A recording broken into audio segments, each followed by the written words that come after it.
new episode of Let's Talk AI. Super happy to be here. So, quick reminder: here we discuss about AI, data, 360 vision on the data world. And today, I'm super happy to be with Jamshaid Sohail. How are you doing, Jamshaid? I'm doing excellent, my friend. What about you? Very good, very good. I'm super happy to have you on the show today because we'll discuss topics that we haven't quite discussed in the past. You're the author of 4 courses on different websites.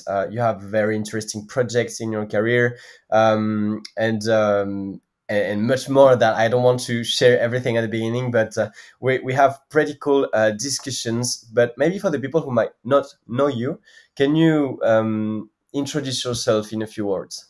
Sure. My full name is Jamshaid Sohail, and I belong from Pakistan. And I did my bachelor's in computer science from one of the top universities in Pakistan, National University of Computer and Emerging Sciences.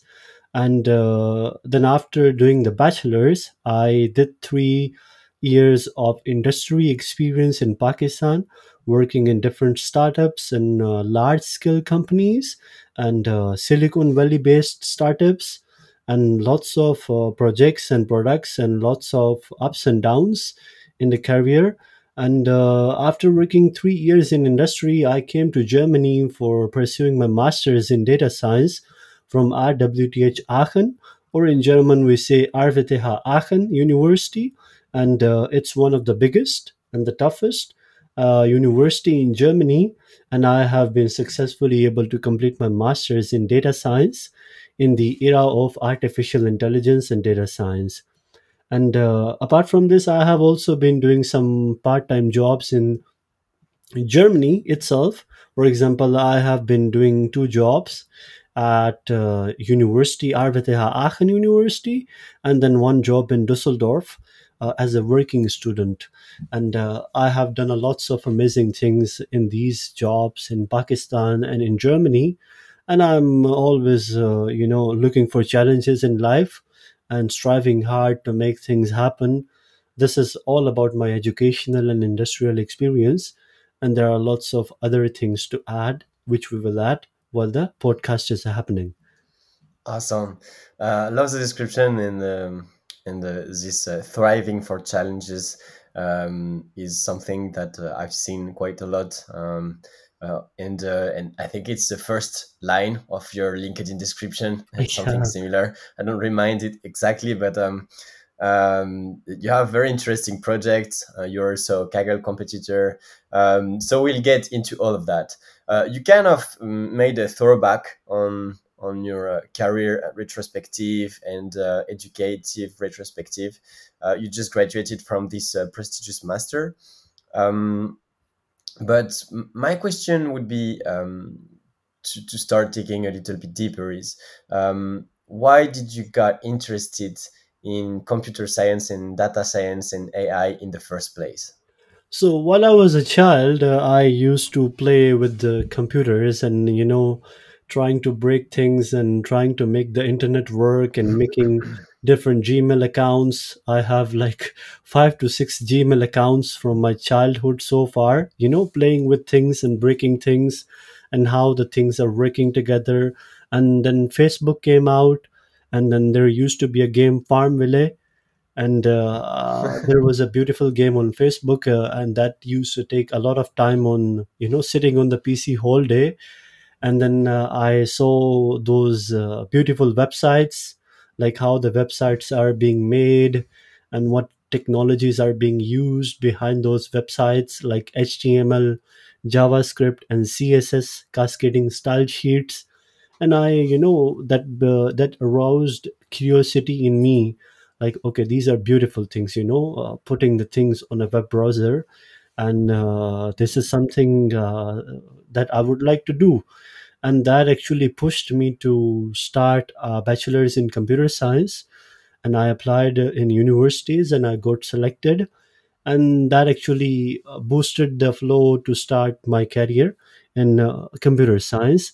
And while I was in my degree, in the beginning I had some tough times, like I wasn't able to understand most of the concepts related to programming and related to object oriented programming and then algorithms. but I pushed myself.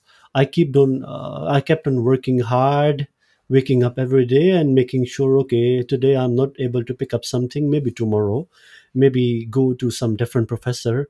And then with the passage of time, you do something consistently, and Hmm. then you start grabbing those things. And in Hmm. this way, my interest actually kept on building into computer science.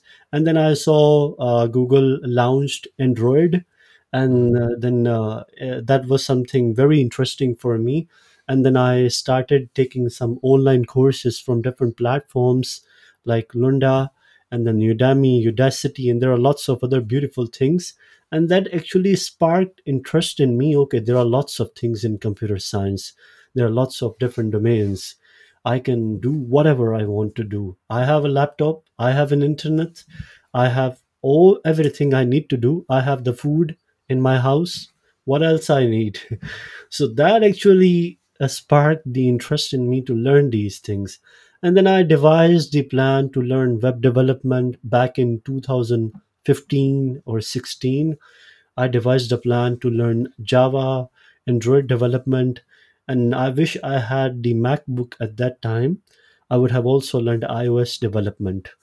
So, yeah, this is something like once I did a thing, it actually created a thirst in me to go on to the next thing. And then gradually I took different courses in my university. And at that time, back in 2016 and 17, the Hmm. term data science and artificial intelligence just started to come out. It wasn't like as it is today. So yeah, these are all the things which actually led me to jump into computer science. The ease of knowledge out there Hmm. on different platforms, and how different people are ready to share their knowledge from different fields with lots of experiences and backgrounds. Right. So this is something very cool and interesting. Mm. Like you can just easily go ahead and open a book related to computer science. I have some books down there. I can show you one of the books which I'm reading right now related to NLP, natural language processing.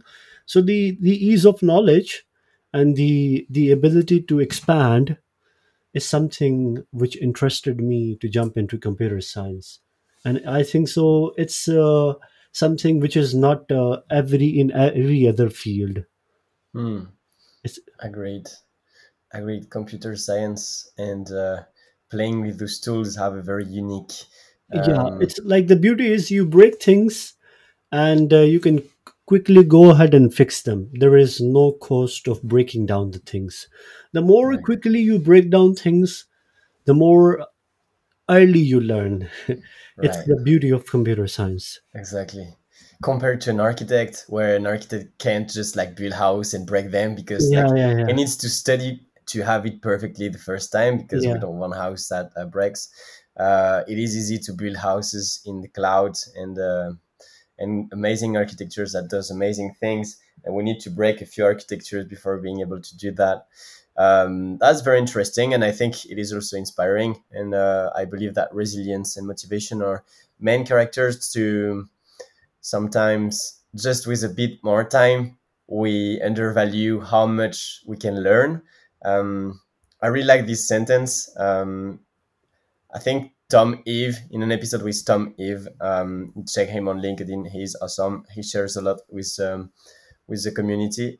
But he told me, I'm going to paraphrase kind of, but it is like we overestimate what we can do in 1 year and we underestimate what we can do in 10 years. And maybe I believe that Bill Gates said that also, I but think so. Elon Musk. Elon Musk. I lost track. But I really like that. And feeling this, and this relates to your story, I believe that sometimes we get stuck into specific problems and we forget like the overall curve of progress and growth. And this is something that is great to remember. And I like what you said. Okay, I couldn't do it today. I'm going to try again tomorrow. And Tomorrow. and and I have faith in the process. So I really like that. Um, so you've been on this growth learning journey, but you've also been teaching And I want to go on specific project that you've been in your career, but I would like to have your perspective on going from learning to teaching, and you have also a course that teach for kids. So what raised an interest in building your own courses? I think you have 4 courses, authored or co-authored, in a 4 different platform. Can you share maybe a bit more about why did you started building those courses? Sure. So while I was like in back in 2017, things were coming up related to data science, and things were not that much mature, and as they are today, especially in data science. Hmm. Computer science is a very old field, and there are lots of theoretical things from the very old times. Hmm. So data science was like in its initial stages. I took some courses from different platforms like Coursera, Udemy, then we have Udacity. There are lots of amazing platforms where different people come and teach courses. And the professors at that time actually started creating content for the field of data science and artificial intelligence. And there weren't any lot of stuff happening in the industry as it is happening today. So I took the courses during my computer science bachelor's in the official computer science courses and as a hobby, online courses from different platforms. And when I graduated, I came to industry and I started working in the industry in Pakistan. And then I realized one thing: there is a lot of gap between academia and industry. What we are studying and what we are reading is not something what we are actually implementing in the industry. There are a lot of gap. Like we are studying things on the very high level, and when you go in the industry, there is a whole new world. There is a whole new technologies and whole new things. So then I realized, okay, the things which I am studying, the things which I am applying, there is a bit of a gap. So let's work in industry for like 1 year. I actually worked in industry like breaking things. In the beginning, you break things. You push in a wrong branch, for example. You take the pull from wrong branch, for example. These are the typical mistakes which happen in industry. And for example, you have a delivery tomorrow, and then your boss asks you to stay whole night at the software house. There has been such days in my career in the beginning. So there are two options at this point in time. Either you quit, you go back home, okay, you are playing with your mental health, you just go back home. Or either you stay for one night, drink some coffee and stay there and make the thing happen before the delivery. And when you get out of that day, you are a different version of yourself. I hope you're following me. Like you get one through one tough time, you're a different version of yourself. Hmm. And if you repeat this in your life many times, you become something very excellent. Hmm. So this was happening like in my job. I used to break things, I used to learn things on the fly with the colleagues, and then I decided to create my own courses. Looking at the gap between academia and industry, I decided to hit hard on the points which I actually applied into the industry, Hmm. making a mixture of both theory and both practical. And that was the main motivation. Okay, Jamshed, let's think of something which is very unique, Hmm. And while I was developing the first course, data wrangling using Python in 3.x, third version of Python, I actually did a comprehensive overview of literature, like what topics have been included by different people on different platforms on Hmm. this specific topic. Okay, there were some common topics and there were something, unique topics in each one of them. Okay, I kept those topics in mind, the common one and the unique ones. And then I had some topics in my mind. Okay, while I was doing this thing in industry, I came across this thing. I came across that thing. This thing actually disturbed me a lot in industry. This thing is absent from all the online courses, and nobody is teaching about these things. Hmm. Involving the brain is working. So I actually crafted the whole topics for my first course, and that actually interest sparked the interest in me. Okay, let's go ahead and create our first course. And then gradually it became an interest in me. In the very first course, I was in Pakistan, and I didn't have a good mic. I didn't have a noise less mic. There are specific mics which cancel the noise from background, and there Yes. is a specific noise of the fan of the laptop that's also coming. I was having a Boya mic. There is a Boya M1. There is a Mm. specific company mic, and yeah, in the beginning I had some tough times recording videos, and I used to stay up whole night making sure, okay, I record the video, and let's go back to Camtasia Studio. That's the software for recording and Mhm. editing videos, and make sure there is no noise in the background. It was exhausting, but it was worth it. I'm sitting Mhm. in front of you today, speaking without any hesitation and without any problem. There is a lot of effort behind this. Mhm. In the beginning, I had some troubles recording. I used to break sentences, I used to speak wrong things, I had troubles explaining things. And then that kind of thing. Okay, you get up every day, you make sure, okay, you start over, it's okay, but you get improved with the passage of time. And then I Mhm. created my first course, and then I created my second course on educative platform. And the beauty of that course was like, okay, in that course I just have to explain stuff in the form of articles, in the form of chapters, in the form of lessons, and I can just do as much as I can. And that is the biggest course I have created in my entire career. And whenever I show it to people, they are like, wow, so many topics in one course, how did you do it? And that was like, okay, I have written one chapter. Okay, I have some time to do a bit of literature review. Let's read papers, let's read articles, let's read more books, and then come on a point, okay, which things should be included in my course and which things should be discarded in the most simplest, in the most easiest, in the most grabbable manner. Mm. And the beauty of that course is like I'm still earning a lot of money from that course on educative. And then I developed my third course, which is for kids. Mhm. Actually, it was a company in India, Code Red, which approached me after looking at the success of the previous courses. Mhm. And they said to me, okay, they had some unique ideas of building a platform for kids where the kids of the age from 11 to 15 years can Mhm. go ahead and learn about technical things. For Mm. example, coding, for example, web development. And they were curious how they can teach kids the concepts related to data science or artificial intelligence. Mhm. Then I actually jumped onto the challenge. In the beginning, when you jump onto such, it is very easy to say, yes, okay, I'm going to do it.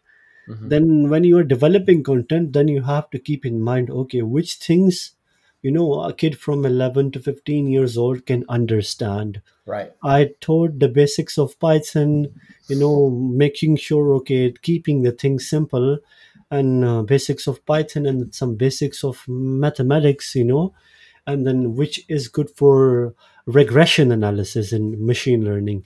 And then I took the advantage of Microsoft Excel. And then there are some beautiful tools in Microsoft Excel, which are very good for making charts, making visualizations, and also doing regression analysis.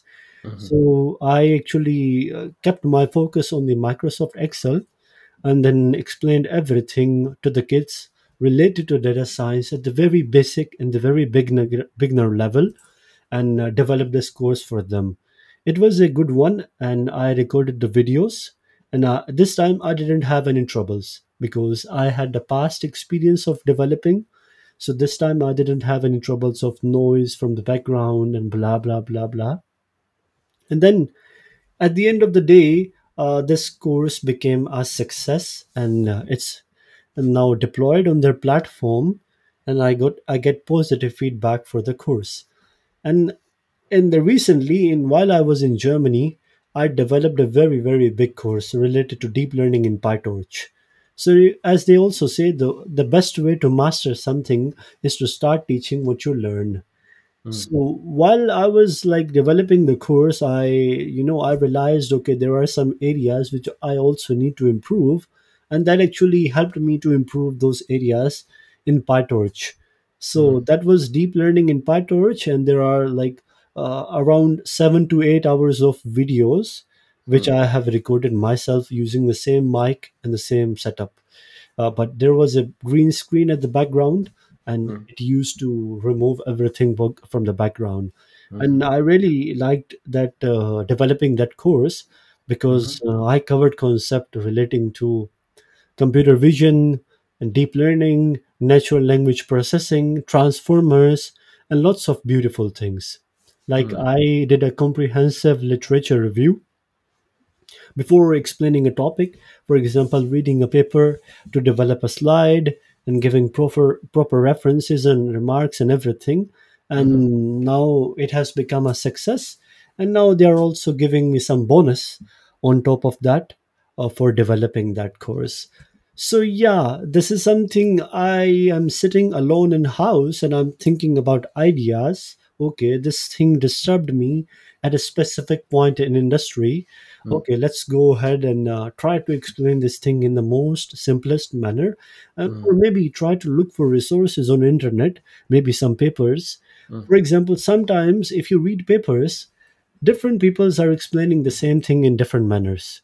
mhm, So there is always a way of explaining the thing. There mhm, is always a way of teaching the thing. mhm, So if I am reading a paper related to a topic, I will just go back to the references of that paper and then try to locate the similar papers and then see, okay, how authors are explaining the same thing mhm. in different manners. You follow me? Yeah. Someone is explaining the thing in a very complex and hard manner, and some authors are explaining the thing in the most simplest and the most easiest manner. And you just make notes of all of those things, and at the end of the day, you have a very beautiful hierarchy of concepts you can Mhm, explain in your own words to mm, people around in the most easiest manner. So yeah, and these are just 4 courses. I plan to make a lot of courses in my career. mm, So there are lots of courses coming. People come to me for writing books and stuff like that. So I'm always up for these opportunities at the side. mhm. So the I basic see. purpose is to explain them things in the most easiest manner. If you take Mhm, the course, then you're also able to grab the things. So stuff like mhm. that. That's the Right. most basic purpose. I see. And I really like what you mentioned. Like you really master something when you can teach it, When and you this can is teach so it. true. It's This it's is so true. it's a saying by Richard Feynman. Richard Mm. Feynman has been a very famous physicist in the past, Yeah. and he was a professor. It's a saying by him: the best way to master something is to start teaching what you learn, and it's Mm, true. So when you mm, are explaining something to some people, okay, you realize, okay, you are good at some points, you are weak at some points. Maybe take some time to work on those ideas. mm, So yeah, it's mm. a fun activity. If you like doing such things, it's a very fun activity. All you need is a mic, a camera, and a laptop again, and a good Mm. setup of the room. Yeah, and it has this amazing way of uh, making sure, for example, when you were doing your deep learning course with PyTorch, you mentioned that you had some more areas where you needed to improve, and I guess that when one is like teaching something, like there is no excuse in ignoring a specific topics because we need to confront it because we need to teach it afterwards. So I believe that it is an amazing process of teaching, and also like having this mindset of sharing this journey of growth like you shared, and like teaching it, and not only to people at your level, like it's a concept you're grasping at a harder level. Explaining it for kids is such an interesting exercise, but it have amazing upwards in ways that, for example, further on in your career, and we're going to talk about your professional experiences, but when you discuss with stakeholders in your company that does not have a technical understanding of things, then it is amazing how similar it can be to explaining to kids and explaining to non-technical stakeholders. Maybe. Do you want to react on that? Yeah, it's true. It's very much true. For example, if you work in a company, most of the times the stakeholders are non-technical and they're from non-technical background. All they need at the end of the day is some output, some results, how Mm, they need to produce some business. When you're working in a company, they don't give about anything about technical knowledge or mhm, what is happening under the hood. All they care about at the end of the day is some output. And when you just go ahead and explain them the things in the most step manner, then they also become confident. Okay, some work is happening, things are going in a good direction. If you're able to explain them, okay, this is where I am stuck, or this is the skill I am learning today in order to get out of the specific loophole or specific uh, tough thing in a project, I need to learn something new. For example, a new framework of Python. I have been developing very good products and projects in my career. So back in one of my companies, a client came to us. He wanted to actually know on which products he should invest in order mhm, to actually have the maximum return on investment. So it was Corona time, and in Corona, all the businesses were closed, and mhm, most of the companies in the world had a severe loss. So they wanted to know, okay, once the corona is gone, or for example the Christmas is coming, how they can go ahead and recover the maximum amount of money they have lost, mhm, maximum amount of revenue.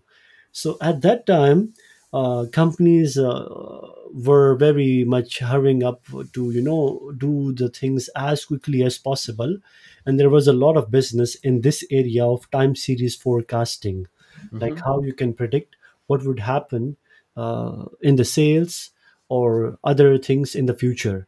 And at that time, I had to learn some new things related to the technical frameworks. And I told it to my supervisor, okay, I need some time, for example, a week. I will invest some time learning this framework. And then after this time, I would be able to develop such a tool which would be able to do such a thing. So he got agreed with it and he gave me some time, although he was a non-technical person, but he had trust on me that I'm going to do it. And after 1 week, I started working on the tool.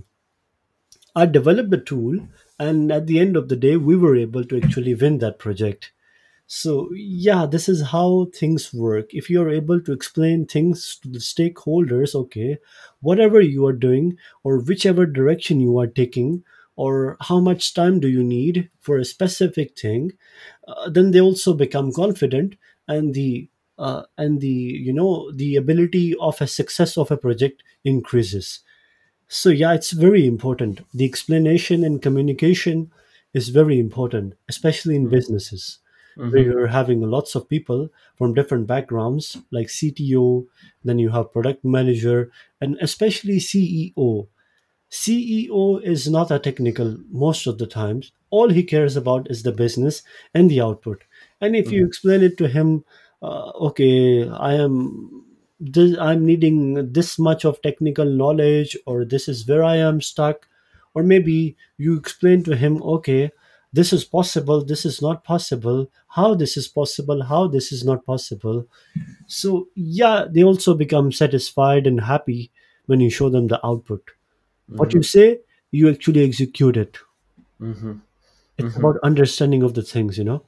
Yeah, yeah, agreed. This ability to not only say yes, I can do it, but I will do it in this time, and we'll have these metrics to measure the performance of what we're doing, and to know if we're in the right direction or if we need to pivot. Um, Awesome. Thanks for sharing. I was about to ask you about some previous experiences of yours, such as, if I'm not misunderstood, you worked on the Amazon Go project.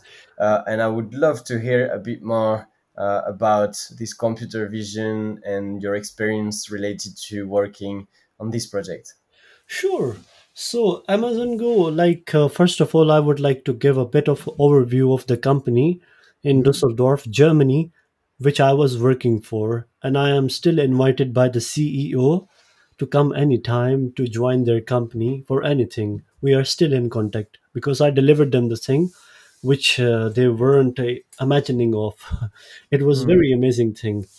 So it is the company name is Livelo Technologies. It is in Dusseldorf, and they are working on autonomous shopping and autonomous grab and go systems, Mm-hmm. and they are having smart kiosks which are very much popular in Germany, and Mm-hmm. they have recently won a lot of awards for their unique idea, and it's very portable. The kiosk is very much portable and it's Mm-hmm. smart. It's having the embedded system thing inside in it, which is capable of telling, okay, what is being picked up. It has everything inside. It is a whole world of technology inside, and Mm-hmm. at the end of the day, it offers you a very cheap food at workplaces, at hostels, at every place. You can place that kiosk anywhere and it will do the job for you. So the idea is to actually take this technology of our company and then turn it into Amazon Go. And what is Amazon Go? Amazon Go is like stores in America where we just walk in from one point and then you just pick the things you want. For example, Coke or daily things you want to eat. You just grab them and you put them in your bag and you go out. And then at the end of the day, your mobile will show you a notification what you pick up, in what quantity, and how much you should be charged. And that charge should be automatically deducted from your credit card or PayPal or from debit card, anything. Mm-hmm. This is the idea of grab and go store. These are like person less, cashier less stores. So Mm-hmm. this is something which is already happening in America a long time ago, but they have invested a lot of money in it. Amazon is one of the richest. The CEO is one of the richest person in the world, and they have a very expensive technology. And right now in Germany, the companies are like very much hurrying to enter into the market with this technology. There are not so Mm-hmm. many stores in Germany. There is one in Cologne, Rewe Grab and Go, but it has its pros and cons. There are many ways to break the system. So yeah, this was the idea at the initial start of the job at Livelo Technologies in Dusseldorf, and I decided to jump into it. I could have said, okay, this is a lot of work. I'm not gonna do it. This is gonna demand extra hours. This is gonna be, painful at some points because you would be stuck in a manner where you don't have any immediate advisor or immediate person who is more knowledgeable than you at the current company. So I should have said in the beginning, okay, I'm not doing this job, but Mm-hmm. I didn't said that. I decided to start the job. And in the job, I did a lot of research, like how the things are working from different people, like reading research papers, going after people, and doing a lots of stuff. And then I kept on working, working, working. And at points, I got stuck. I had some stressful days. I had some dark days. When I used to come home, I was thinking all the time about these things, sitting at Mm-hmm. home eating food, and the brain is thinking, okay, how do you get out of that point? How do you resolve that thing? Which paper to read next? The brain is always thinking these things. So yeah, and this was also like you keep on appearing every day. That's very important in life. You keep on appearing every day, no matter what bad day you had yesterday, no matter you weren't able to do something yesterday, maybe today. You keep on appearing every day, And then at the end of the day, I was able to develop the system for them with a single camera, in which a person used to walk in from one point. He Mm, used to actually grab things from the kiosk, their mhm, smart kiosk, and he used to walk back. And my system used to tell me, okay, this thing was picked up by this person in this quantity, and this amount of pay should be charged to him. mm, So yeah, this was the whole baseline solution, but it was a very, very big achievement, for a startup, mm, not a big company, not mhm, having a lot of fund, not having a mhm, lot of resources, not having a lot of, labor and lots of things. But it was a mm, very, very big success for a company, a small startup. And the CEO became very happy when he had the first demonstration with me. And you mm, know what, Thomas, there wasn't used to be a ceiling camera for there should be a ceiling camera for this use case, a mm, camera which should be fixed at a certain angle in a room. That's very mm, important for this use case in order mhm, for the computer vision and deep learning algorithms to work. The more complex you make the problem, the more difficult it becomes. The more simple you keep the problem, the more easy it becomes to reach to the solution. mhm, You're following me, right? That's very mhm, important in order to reach the solution. There wasn't any camera fixed to the ceiling, and what I used to do, I had a table. I used to step onto the table and hold the camera with my hand, and ask one of my colleagues to perform some actions, like walking in from one side, picking the things up, and going back. And I used to keep my hand like this for a long time. Like it was stressful, it was exhausting, but slowly, slowly, slowly, every day, at the end of the day, you had the solution. And now they mm, had fixed the camera at that point, because the things are started to work. And yeah, now they are like taking this solution to multiple cameras. This is mhm, like you it is very easy to track people from one camera. It is very easy to track you and me if we both us are together in one camera. mm, But if we both of us are in different cameras, mhm, and then it's very hard to keep track. This is a very mm, difficult problem. And it's in order to know, okay, if Thomas is in one camera, if he gets from the field of view of one camera, he gets into the field of view of the second camera, the camera should know it's the same Thomas which the camera one has seen. mm, This problem is referred to as multi-person tracking. mm, And uh, and there is another term which is coined in deep learning and computer vision: person re-identification. How to mm, re-identify, okay, this person has been seen before. So mm, yeah, this is the area of computer vision and deep learning, and now they are scaling my solution to this side of the solution.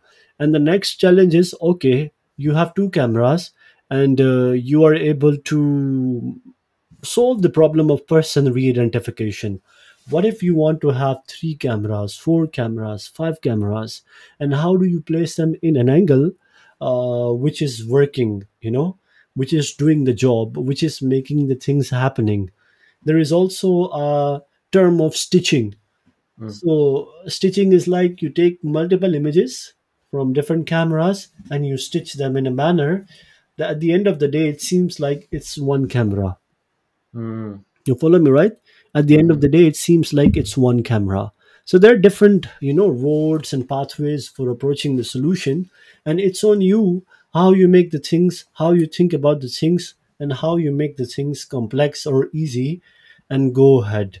And yeah, these are like I have told everything about the technical terms, which you might not hear about from common people outside working on this area, because this mm, is something very unique, and this is not something happening a lot in Europe, I would say. There are some specific companies in Germany which are working on these things, and mm, people are just having different variations of the same problem and entering into market uh, with these things. And there are always loopholes, There are always ways to break the system.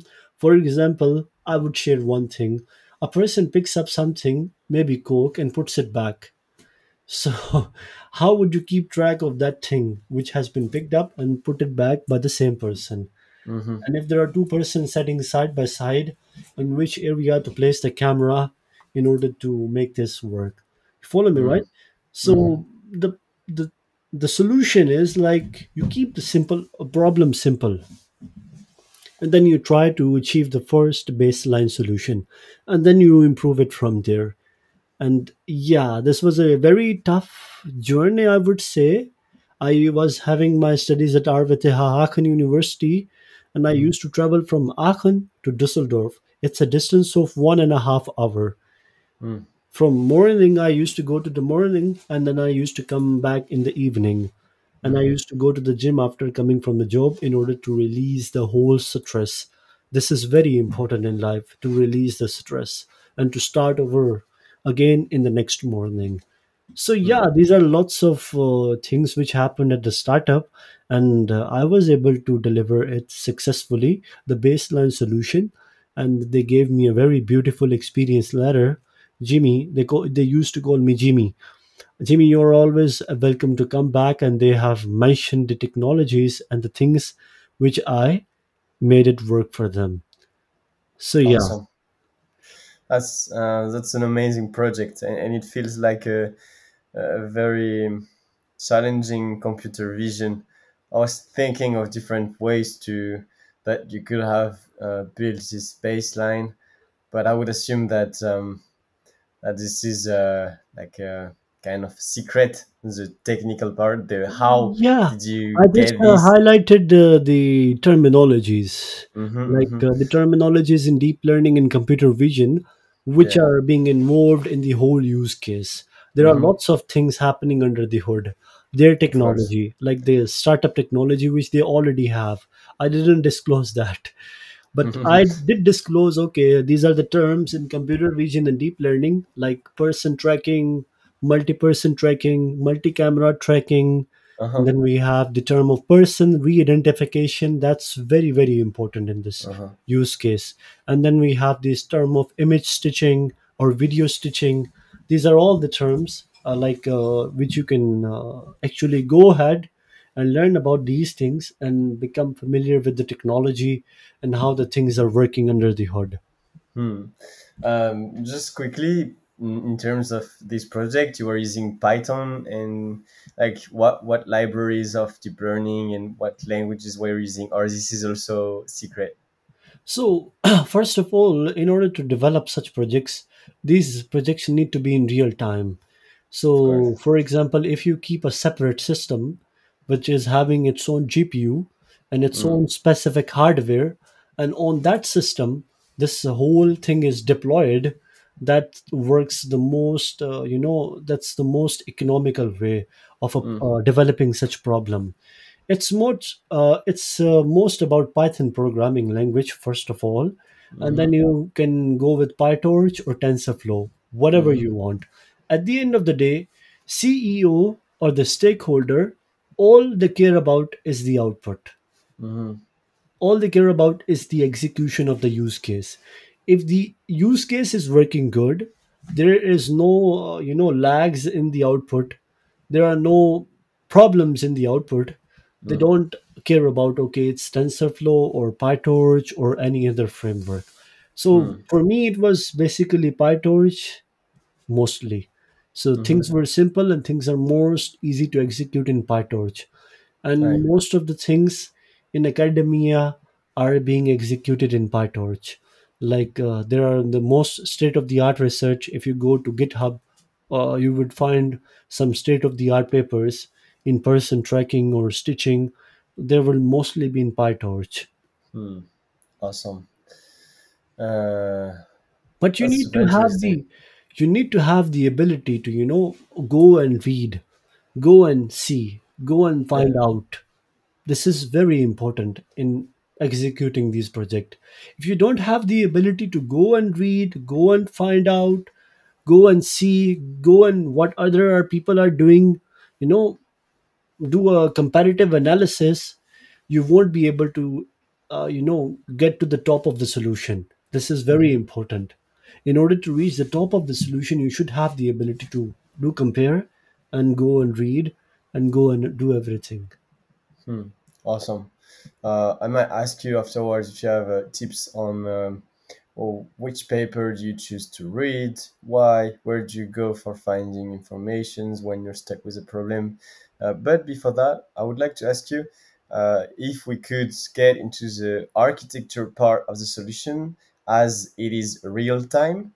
And if we're not speaking about this problem in particular, was it, you mentioned a hardware with GPU, was it like in the cloud, and like was your model deployed in the cloud, and was it on AWS, or was it like all in a local machine that had GPU to process the video from the camera? Like, can you share a bit about how you dealt with the real-time part in terms of the infrastructure and how you managed the data?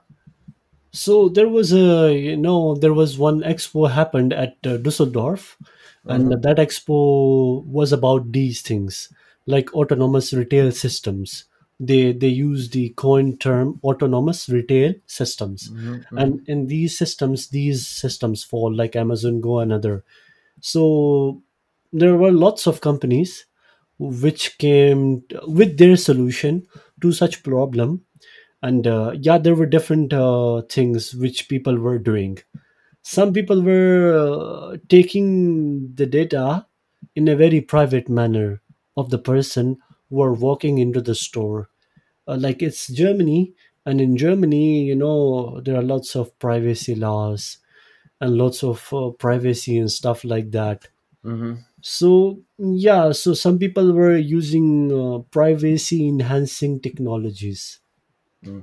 This is the term I would like to coin: privacy enhancing technologies, of how to hide the identity of the person who is coming in. For example, his face and blah. You can other add other features in order to give him a unique identity at his entrance. And they were also making utilization of the cloud technologies, uh, the technologies which give us such functionality of privacy enhancing, that stuff Mm-hmm. should be there. But there were also companies who were having local systems uh, de- de- deployed at the place which Mm-hmm. should be regarded as the store.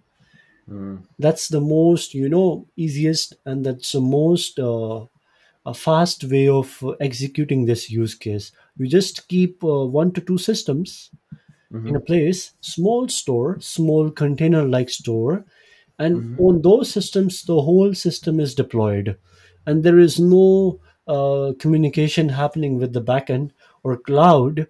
And yeah, this is the most economical and most easiest way of executing this use case. And this was such something which we also proposed to the stakeholders to go with it. To have one maybe laptop, for example, a laptop having 16 GB GPU, it's Mm-hmm. enough. And then all the laptop has to do is to do the inference. It's not the training happening. So for training, we can go to cloud for training over models, and training Right. the models of person re-identification. We have Google Colab, we have Kaggle. There are lots of other things. Mm-hmm. So for we actually take the system and then deploy the whole code and make sure it's working on that system.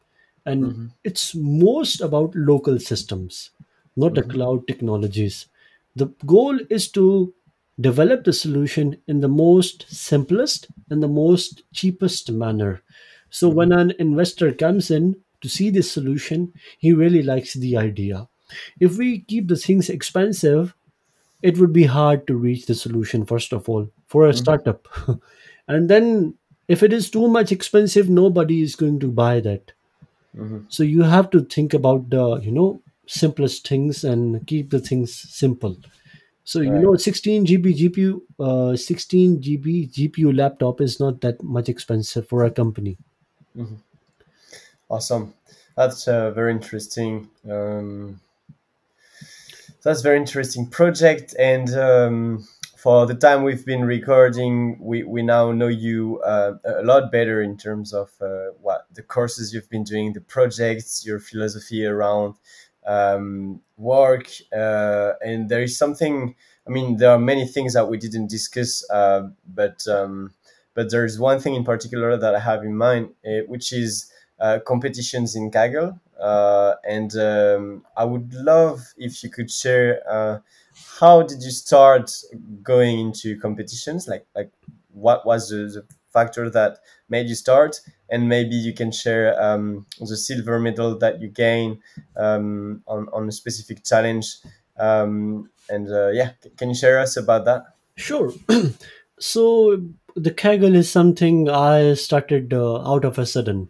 I just used to hear this term Kaggle, Kaggle, Kaggle everywhere, and Mm-hmm. one day I decided to go ahead and read some discussions about a problem on Kaggle, and I was amazed to see how different people from all over the world are contributing towards the solution of a problem from different papers and from different different resources. There is Mm-hmm. also a lot of garbage, like the people who are just jumping into the Kegel just to get those medals quickly as soon as possible. There is also a lot of garbage, but there are some very very good people from all over the world on Kegel. There are very good people from Germany, Brazil, India, and like there are very amazing people. I am following all of those people on Kaggle. I am following all of those people on LinkedIn, and then all of those people on Twitter. I keep an eye on their accounts. I will come to this learning pathway of Twitter and LinkedIn as well, because there is a lot of learning happening there too. So yeah, there are very good people. I recently went to Kaggle Paris Days, which happened this year. I went to Paris. I met a lot of Kaggle grandmasters from all over the world, shaking Mm-hmm. hands with them, sitting with them, eating with them. And like when you sit with someone, they tell you about their life stories, and they tell you how they got into Kaggle and how they do things and what is their key to success. You learn a lot of things. I met a Kagler who was the number one at that time, and he still is the number one Kagler at this time. He's from Austria. His name is Philip Singer. You can also look him up on LinkedIn. The people I'm telling about, they are like the top notch in the field. So yeah, I was sitting with them and I also learned with them. Back in the days, back in like I think so, back 1 to 2 years, I started into Kaggle, and I started in the beginning. You don't have any idea how to do things. You go ahead and then you just read things, and then you realize, okay, this is the data set, this is the problem, and this is the discussion. And then I used to prepare some specific documents.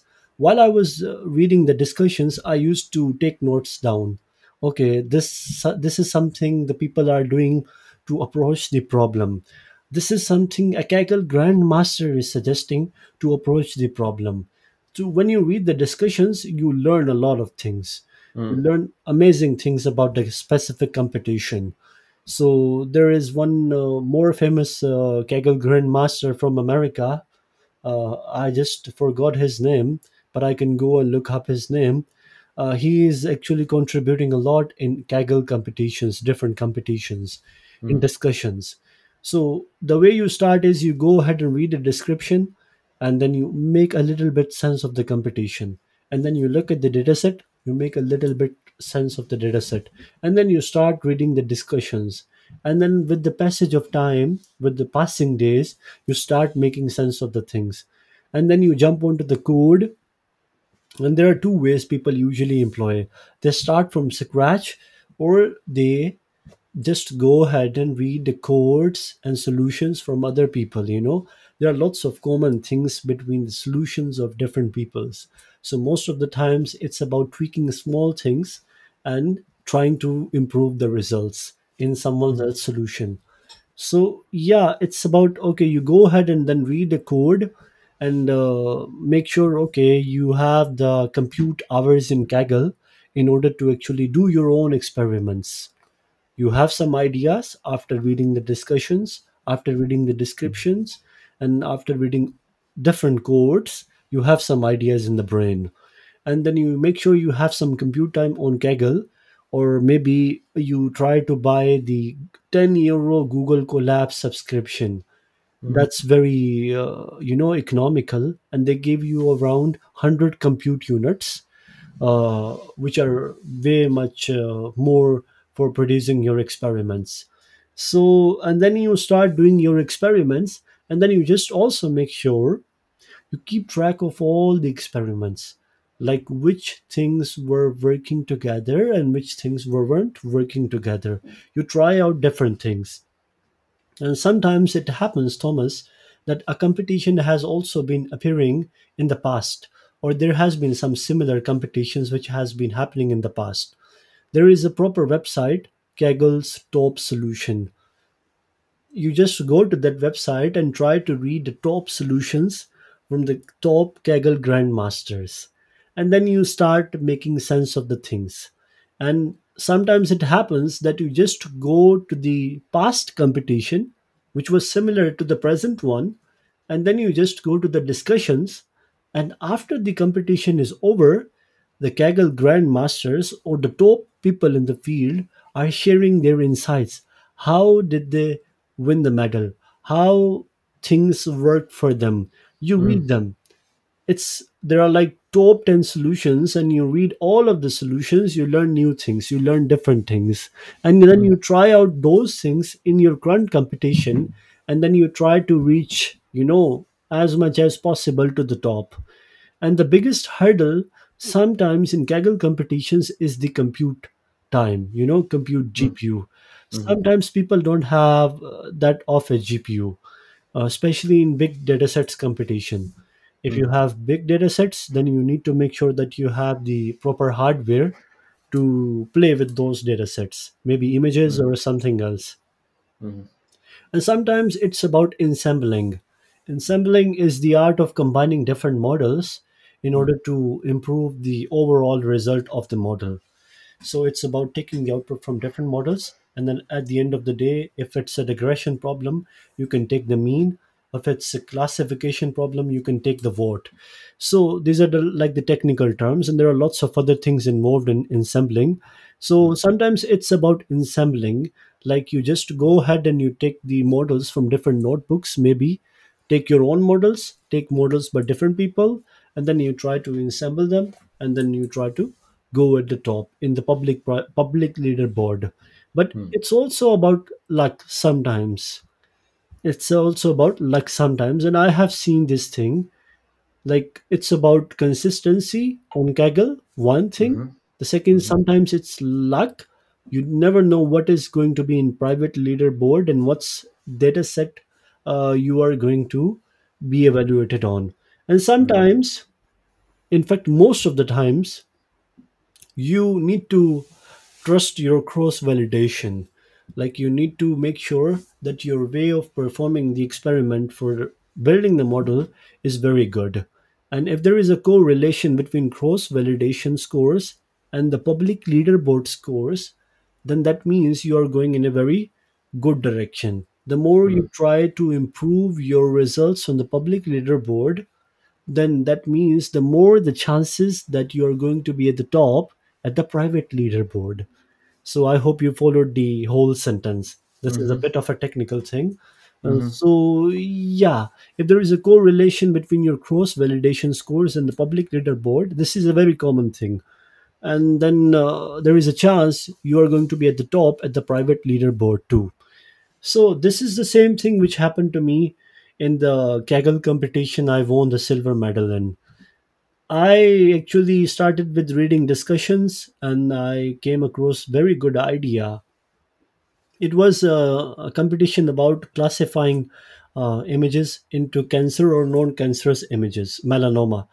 So I read a discussion where a Kaggle grandmaster was saying, okay, you what you try to do is you crop the images in different sizes, small, a bit big, a bit big, a bit big, and then you train different models on these different size images, and then you do the ensemble. This is what I did. and I was able to get the silver medal as a solo person, single handedly.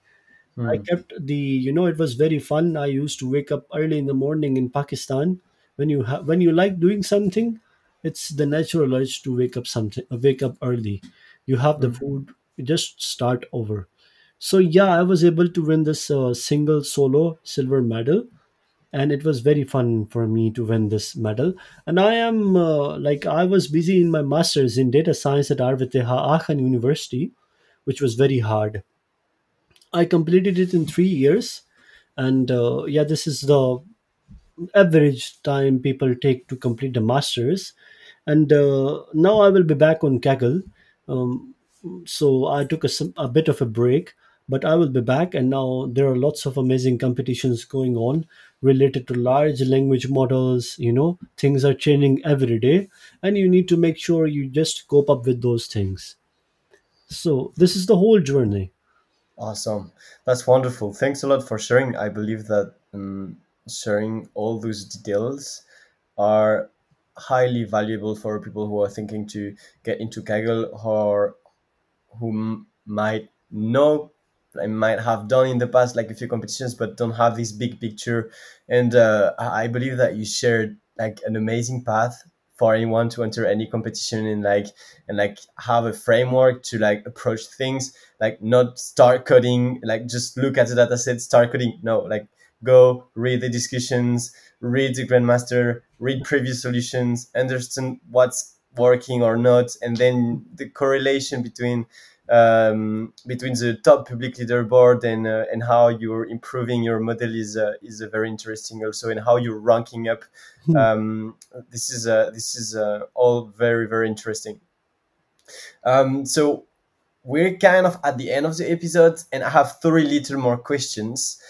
Before asking those three little more questions, I want to thank you a lot for coming on this show. It has been an amazing journey for me for this 1 hour to learn from your experiences and everything. So thanks a lot, Jamshaid, for coming on the show.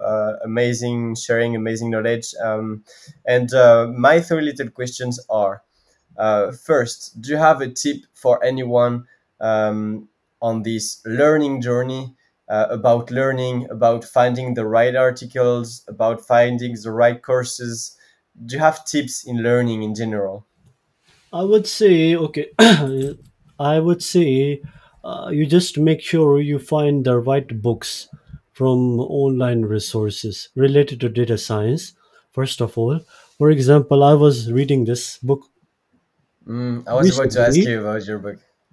recently, and Uh-huh. this is a very good book on transformers, and it's a Uh-huh. very good book to actually learn the basics of large language models. Right. Right. The So book for. I would always say never hesitate to go back to the basics, and Mm, always start from the basics, mm, and then you gradually add up on top of those things, and mm, try to look for resources which are from validated people. mhm, Try to go to the profile of the people who have been writing such books, for mhm, example, or maybe developing courses, and look at their profile, what they have mhm, been doing in the past. mhm, Like for example, they have been working in Google, and if they're writing a book something about their architecture, that book is worth reading.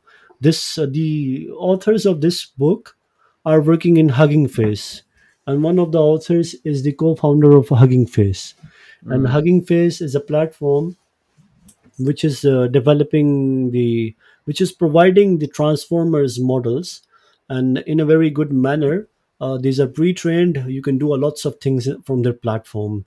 So mm, just to verify that whatever you are doing, from whichever person you are doing, that person is having a very good background and mm, holds a lot of experience. If he is telling about a certain thing, then that thing is very much valuable, then that right. thing is very much acceptable, then that thing is going to change your life. So yeah, this is the first advice I would like to give. For example, there are lots of amazing courses on Coursera, from different amazing peoples, from different amazing professors, and Mm, it's very easy with a little bit of effort to find their profile on Google from their CV or maybe personal GitHub page or stuff like that. Do a Mm, bit of research about the person you're about to read the stuff from. mm, That's very important in data science, because there are lots of beginners people and there are lots of medium articles, and sometimes there are lots of mistakes. Sometimes there are lots of mistakes in codes. You just make sure whatever you are trying to read, whatever you're trying to follow, or whatever you're about to start is from a a person which holds the full knowledge about the field. Makes sense. Awesome. The book is called Natural Language Processing with Transformers for anyone who is listening and doesn't have the video. And it is the book published by O'Reilly. And I couldn't cite the authors, but you will find it easily. My second question is, where can people follow you or get to know more about you or your courses or whatever you publish? I have my LinkedIn page and I have my Twitter account, and I'm following about 5,000 people on Twitter. I was telling, like, I was get back to that later. The people I am following on Twitter are very amazing. Like, they are people from different universities, PhD Mm-hmm, professors, mm-hmm, postdocs, and some amazing people from industry working in different domains. And they mm-hmm, tweet about state of the art things. They mm-hmm, tweet about, for example, I am also planning to make my command on Dockers and Kubernetes and stuff like that, and mm-hmm, I'm following some people on Twitter. But you can always find me on LinkedIn, Twitter, and Facebook. These are the mm-hmm. three main platforms which I'm more active on. I'll put all the links in the description. And um, I was about to come back to the LLM things. We mentioned Hugging Face, amazing work. I believe that key players with LLMs and NLP in general.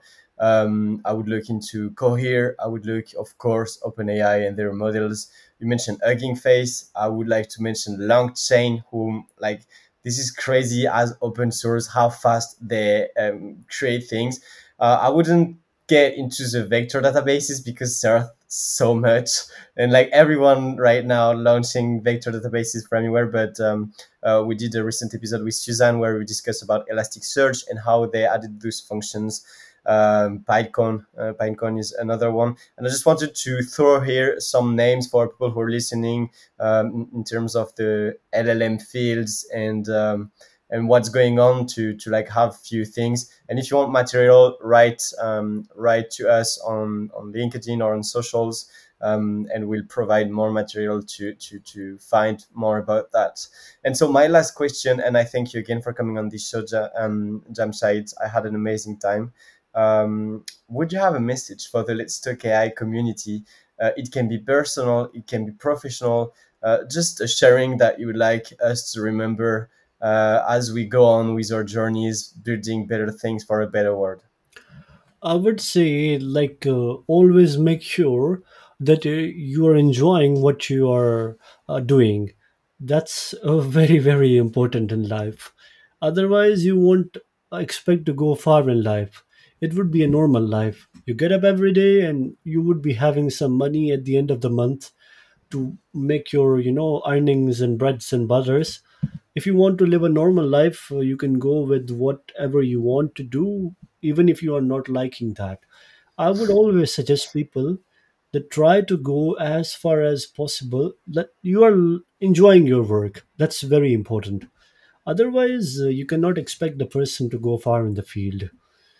Otherwise, you wouldn't have that energy daily to get up and make the thing happen, If you're enjoying your work, you can go very far. And I think so. I learned this thing from Steve Jobs. He once said in his interview that if you are not liking something, then the odds of giving up is very high. Then the odds of giving up is very high. And it's true that if you're not so much into a thing, then you can easily surrender and go back home. And then you Mm, cannot go far in developing solutions or breaking things. You need to have the awesome. resiliency and getting up every day. That's Mm, very important in life. I love that. No matter if it is tornado is coming outside or there is a hurricane outside, You get up every day, and then you plan, okay, if there is a tornado outside, what you need to do. Maybe get a bit far away from it, or do whatever you want to do. Get up every day and execute your plan. Awesome. Awesome. This is an amazing message. I thank you again. Thanks for everyone who is listening until the end of this episode. And we'll see you on the next episode. Have a wonderful day. Sure, thank you. It was very nice to meet you.